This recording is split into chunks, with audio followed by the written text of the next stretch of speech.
Uzağa getmək lazım deyil. Hər şey özündədir. Sadəcə Bəli, olaraq insan özündə, bəli. Bir də yəni nəfəsini düzəltməklə, yəni həll edirsənsə, niyə uzağa getsən? Gərək hər ay 1 kilo dərman içəsən. Bəli. Yəni prosta bilmirəm indi. Əslində mən sadəcə olaraq bəzi insanları başa düşə bilmirəm. Bizə özləri müraciət edirlər, insanlar da yazırlar. Mən danışdığım insanlar var. Deyirəm, bu belə elə də bunu sənə kömək eləyəcək də. Yox, mən indi bir dəqiqə içim, bir dərman içim, mən bir dəqiqə şey eləsin. Bizə dərmana daha çox meyillidirlər. Pişkünə qalırsan, dərmana daha çox. Bunun sonrası var axı. Dərk edən insanlar gəlir. Dərk edən insanlar gəlir. O qılınc müsəlman kimi də gərək son anında ki, gələsən ki, rüfsü da yəni. Bunu profilaktik elə, profilaktik. Bu sənə kömək eləyir. Qısa sizin o profilaktik dərsləriniz məsəl üçün şəxsən mənim özümə çox gözəl təsir eləyirdi. Hər gün səhər gedirdi, şey eləyirdi. Havalar sərinləyəndə yenə başlayır. Burada nəfəslər, istidə elə nəfəslər var ki, onlar bizə vacibdir, eləməliyik, amma onu biz istidə eləyə bilmərik.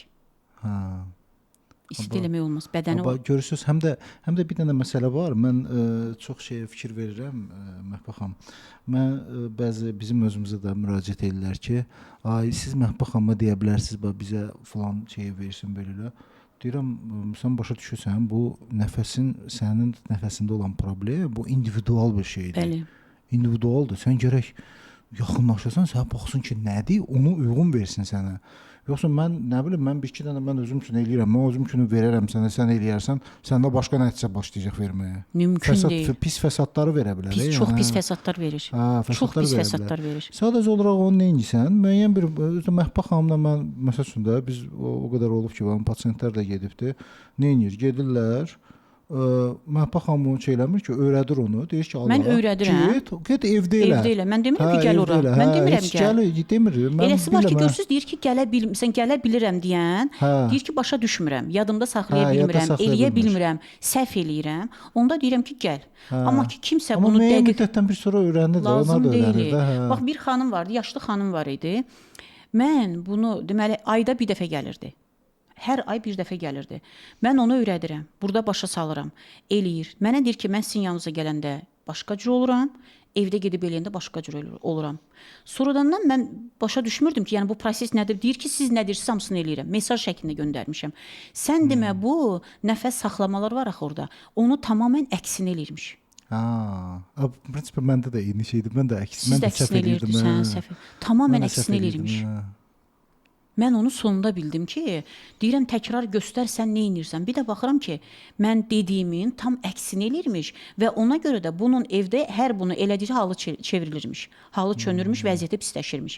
Ona görə də nəfəs texnikaları hər pasiyentə uyğun, sırf individualdır. Məsələn, mən soruşuram, problemin nədir? Məsələn, təzyiqin nə qədərdir? Təzyiq aparatı var da, yəni ölçürük təzyiqini. Təzyiqi, məsələn, deyir ki, gələndir ki, təzyiqim yoxdur. Yoxdur, lap yaxşı. Nəfəsi nə qədər saxlayırsan? Mən birinci mütləq şəkildə ondan individual işləyirəm. Görün, nəfəsi nə qədər saxlayır. Həmin xanım, dediyim bayaqki xanım, gələndə 15 saniyə nəfəs saxlayırdı. 15 saniyə nəfəs saxlamaq orqanizmdə xəstəliyin, necə deyim sizə, bir deposu deməkdir. Hazırdır. 15 saniyə nəfəs saxlamaq nə deməkdir? Yəni insan adi başını suya salsa orada boğulub ölər. 15 saniyə. Gedəndə belə baxanda belə 15 saniyə saxlanır. Nə qədər? Biz 2 dəqiqə nəfəs saxladı. Nə qədər saxlanır? Nəfəsi çox saxlamaq lazımdır ki, nəfəsi verəndən sonra texnikanı yerinə yetirdin. Oradan sonra nəfəsi tamamən boşaldır, karbonu boşaltdıq, qarnı tam çəkirsən içəri, nəfəssiz formada qalmaq lazımdır. Nə qədər çox qalırsansa, bədəndə olan xəstəlikləri bir-bir məhv eləyirsən. Xəstəlik nə ilə qidalanır? Oksigenlə. Oksigenlə. Axı sən oksigeni bədəndən çıxartmısan? Sən karbonla onu məhv eləyirsən. Bəli. 2 dəqiqə, xanım gedən gün 2 dəqiqə nəfəsini saxladı. Dedim, bu şəkildə də davam eləyəcəksiniz. Üsü.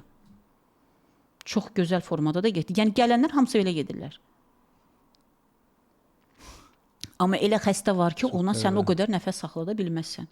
Məsələn, gələndə danışır, filan xəstəliyin var, filan xəstəlik var, filan xəstəlik var. Məsələn, o xəstələrə mən 20 saniyədən çox nəfəs saxlamaq eləmirəm. 20 saniyə. Olmaz da. Olmaz. O nə qədər gəlməlidir, nə qədər işləməlidir, yavaş-yavaş vaxt getməlidir ki, 20-dir, sabah 25 olsun, sonra yavaş-yavaş 30 olsun, görüm 30 saxlaya bilirmi? Yəni, minimum biz nəfəsimizi saxlamalıyıq 40 saniyə. 40 saniyədən elə bil ki, önə çəkmək olmaz. 40 saniyədən getməliyik. Əvvəlcə 30 saxlayırsan, sonra keçirsən 40, sonra yavaş-yavaş artıra gedirsən. Nə qədər nəfəsi çox saxlayırsansa, sizə o qədər faydası var. Amma mən durum tutaq ki, indi nəfəs alım, nəfəs verim, nəfəsimi saxlayım, yox ha, elə yox. Bir də görürsüz, yorumlara arada bir baxıram, nəfəs alırlar, verirlər, saxlayırlar, sonra deyirlər ki, məni bərbad günə qoydu. Mən orada demirəm ki, nəfəsi al, ver, saxla. Mən deyirəm ki, nəfəs texnikasını yerinə yetirəndən sonra nəfəsi saxla. Başa düşdünüz? Hə, bitirəndən sonra. Nəfəs texnikası vardı. Orada məsəl üçün en qədər nəfəs texnikası var. Hər gələn pasiyentə uyğun onun nəfəsi var, nəfəs texnikası var. Hər çakraya uyğun nəfəs texnikası var. Məsələn, tutaq ki, beyində problem var, psixoloji problem var. Nədir? 7-ci çakra. 7-ci çakra nəfəslər hansılardır? Budur. Məsələn, 5-ci çakra. 5-ci çakra nəfəs hansıdır? Budur. Eləyir və elədikcə də baxır ki, hə, günbəgün irəliləyiş gedir insanda, pasiyentlərdə.